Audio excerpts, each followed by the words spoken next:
cabin of the Cannibal god. We were filming a survival YouTube series. Real basic stuff. Drop a group of friends in the backwoods of Alberta.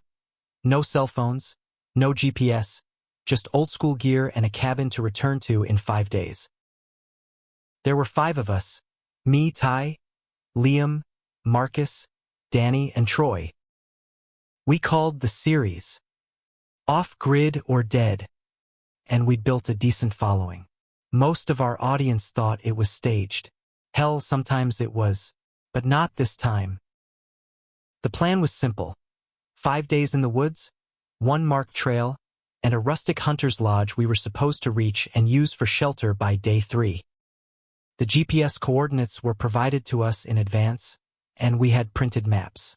We'd camp the first couple nights and hike our way toward the lodge, documenting how we lived off the land.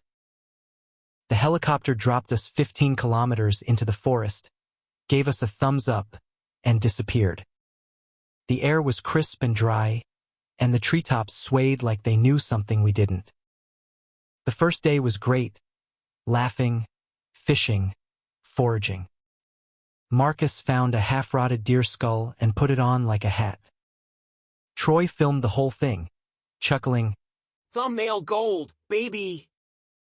The group dynamics were what made the series shine. Liam was the cautious one, always double-checking the map and nervously watching the tree line. Danny was resourceful, quiet, but sharp. She could identify every plant and had an eerie calmness in the wild. Troy was the hype man, the lens through which the world saw us.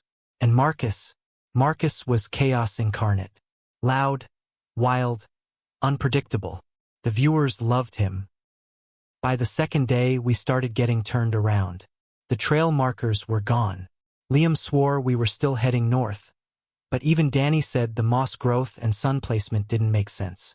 We should have reached the lodge by dusk. That night, we stumbled on the cabin. It wasn't on our map. It stood on crooked stilts in a moss-covered clearing, ancient and leaning like it had just exhaled its last breath. The door hung half open. Something about it felt wrong.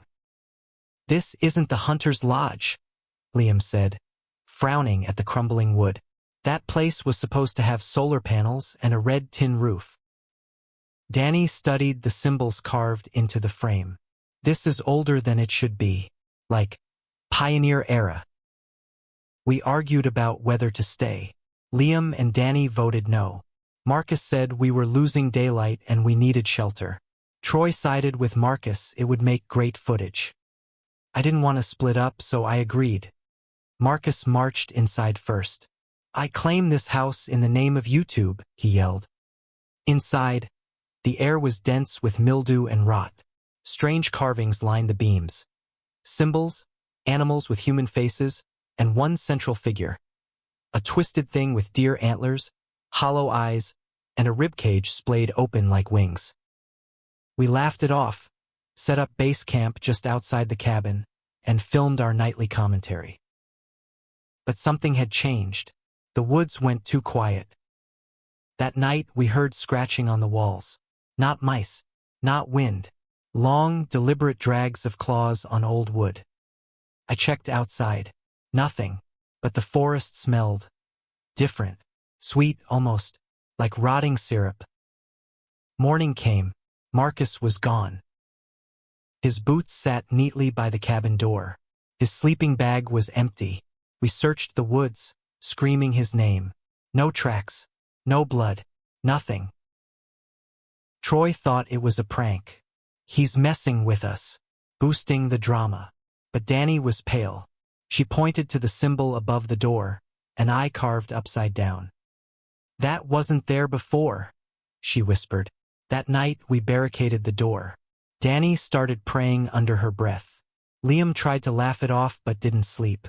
I stayed up watching the tree line. At 3:12 a.m., something moved. Not walked, moved, like a puppet pulled by invisible strings. It dragged itself out from behind a tree. Long limbs, skin like stretched leather. No face, just teeth and eyes where they didn't belong. It wore Marcus's hoodie. Couldn't breathe. I backed away, but it didn't come closer. It stood there until dawn, then melted into the trees. We packed to leave. Screw the footage. But when we pulled out the GPS tracker to signal for pickup, it was smashed. Not dropped. Crushed. Like something stomped it. Then Liam disappeared. 1 second he was beside me, the next gone. No sound. No scream. We lost it. Troy started yelling, throwing things, demanding we leave. Danny locked herself in the cabin and refused to come out. That night, I heard Liam outside the cabin, crying, "Ty, help me. It's cold. I'm hurt." I reached for the door, but Danny grabbed my arm. "It's not him," she said. "They mimic. They wear your voice." She was right. When I looked through a crack in the boards, I saw Liam. But not Liam. Too tall. Joints bent wrong. His mouth was open wider than it should have gone. The jaw slack like a broken hinge. He screamed, and it shook the trees. We hid in silence till morning. Danny prayed the whole time. Troy sat in a corner, shaking. On the 5th day, the forest went quiet again. The air felt heavy, like it was watching. Troy wandered out into the woods without a word. We never saw him again. That night, Danny left a note. "It wants flesh, but it likes fear more. I won't give it the pleasure. Don't follow." She hanged herself from the cabin's rafters. I was alone. The sun didn't rise the next day. The forest stayed dark. The thing came back. It didn't bother hiding. It walked into the clearing and stared at me. It wore my face. I ran. I don't remember how far or for how long. I woke up in a hospital near Edmonton. Hikers found me wandering a logging road, covered in blood that wasn't mine.